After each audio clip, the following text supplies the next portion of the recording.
Hello friends, Ambe माँ creation channel में आप सबका स्वागत है। आप सभी लोगों को निर्जला एकादशी की ढेर सारी शुभकामनाएं। लड्डू गोपाल और राधा रानी के दर्शन आप लोग करते रहिए। मैं आज आप लोग को निर्जला एकादशी का महात्म्य कथा सुनाने जा रही हूँ। तो चलिए शुरू करते हैं। ज्येष्ठ मास शुक्ल पक्ष की निर्जला एकादशी का महात्म्य। युधिष्ठिर ने कहा, जनार्दन, अपरा का सारा महात्म्य मैंने सुन लिया। अब ज्येष्ठ के शुक्ल पक्ष में जो एकादशी हो उसका वर्णन कीजिए।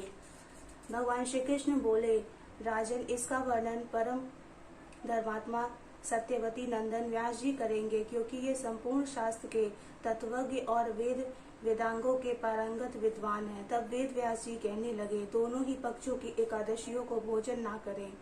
द्वादशी को स्नान आदि से पवित्र हो, फूलों से भगवान केशव की पूजा करके नित्य कर्म समाप्त होने के पश्चात पहले ब्राह्मणों को भोजन देकर अंत में स्वयं भोजन करे। राजन, जनाशौच और मरणाशौच में भी एकादशी को भोजन नहीं करना चाहिए। यह बात सुनकर भीमसेन बोले, परम बुद्धिमान पितामह, मेरी उत्तम बात सुनिए।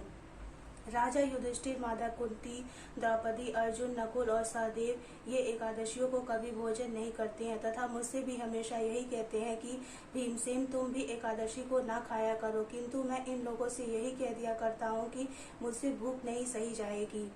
भीमसेन की बात सुनकर व्यास जी ने कहा, यदि तुम्हें स्वर्गलोक की प्राप्ति अभिष्ट है और नरक को दूषित समझते हो तो दोनों पक्षों की एकादशी को भोजन न करना।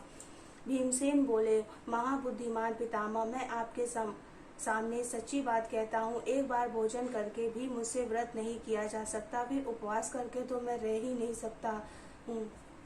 मेरे उदर में वृक नामक अग्नि सदा प्रज्वलित रहती है, अतः जब भी मैं बहुत अधिक खाता हूँ तभी यह शांत होती है। इसलिए महामुने, मैं वर्ष भर में केवल एक ही उपवास कर सकता हूँ, जिससे स्वर्ग की प्राप्ति सुलभ हो तथा जिसके करने से मैं कल्याण का भागी हो सकूं। ऐसा कोई एक व्रत निश्चित करके मुझे बताइए, मैं उसका यथोचित रूप से पालन करूंगा। व्यास जी ने कहा, भीम, ज्येष्ठ मास में सूर्य वृषभ राशि पर हो या मिथुन राशि पर शुक्ल पक्ष में जो एकादशी हो उसका यत्नपूर्व निर्जल व्रत करो। केवल कुल्ला या आचमन करने के लिए मुख में जल डाल सकते हो, उसको छोड़कर किसी प्रकार का जल विद्वान पुरुष मुख में ना डाले, अन्यथा व्रत भंग हो जाता है। एकादशी को सूर्योदय से लेकर दूसरे दिन के सूर्योदय तक मनुष्य जल का त्याग करे तो यह व्रत पूर्ण होता है। तदंतर द्वादशी को निर्मल प्रभात काल में स्नान करके ब्राह्मणों को विधि पूर्वक जल और सुवर्णों का दान करें।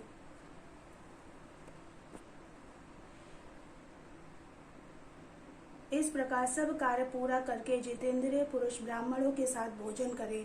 वर्ष भर में जितनी एकादशियां होती हैं उन सब का फल निर्जला एकादशी के सेवन से मनुष्य प्राप्त कर लेता है। इसमें तनिक भी संदेह नहीं है। शंख, चक्र और गदा धारण करने वाले भगवान केशव ने मुझसे कहा था कि यदि मानव सबको छोड़कर एकमात्र मेरी शरण में आ जाए और एकादशी को निहार रहे तो वह सब पापों से छूट जाता है।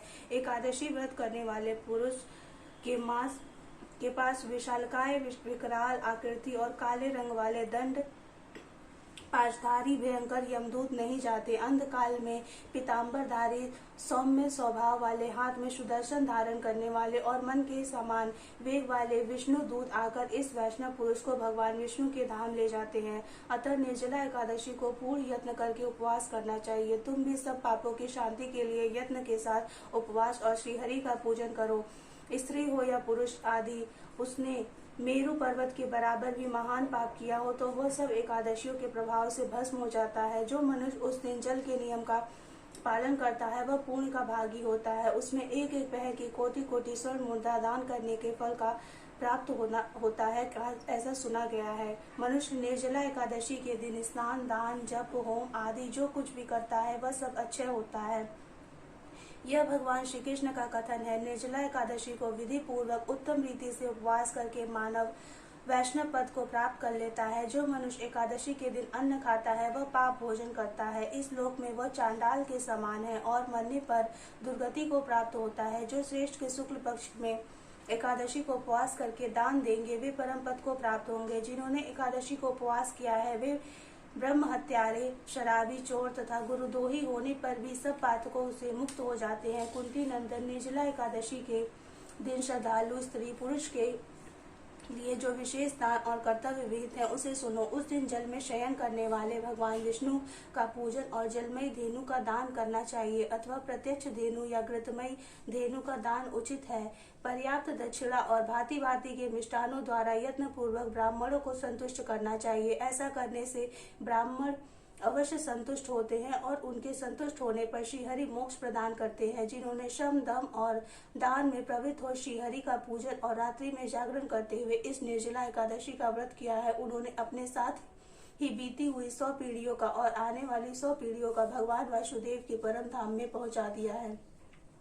निर्जला एकादशी के दिन अन्न, वस्त्र, गौ, जल, शैया, सुंदर आसन, कमंडलू तथा छाता दान करना चाहिए। जो श्रेष्ठ सुपात्र ब्राह्मणों को जूता दान करता है वह सोने के विमान पर बैठकर स्वर्गलोक में प्रतिष्ठित होता है।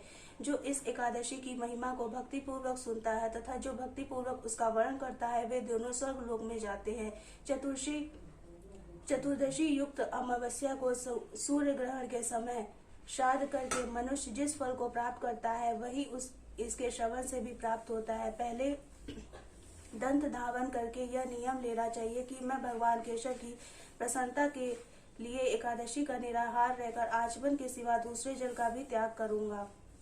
द्वादशी को देवदेश्वर भगवान विष्णु का पूजन करना चाहिए। गंध, धूप, पुष्प और सुंदर वस्त्र से विधि पूर्वक पूजन करके जल का घड़ा संकल्प करते हुए निम्नांकित मंत्र का उच्चारण करें।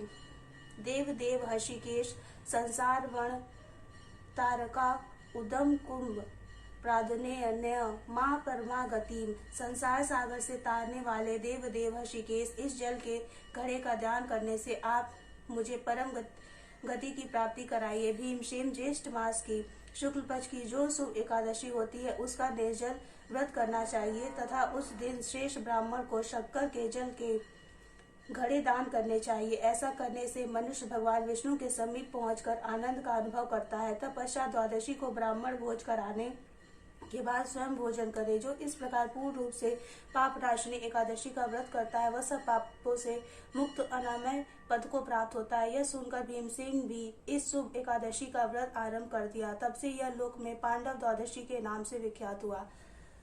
तो हमारी एकादशी की व्रत की कथा पूर्ण हो गई है। जय कृष्णा, राधे राधे।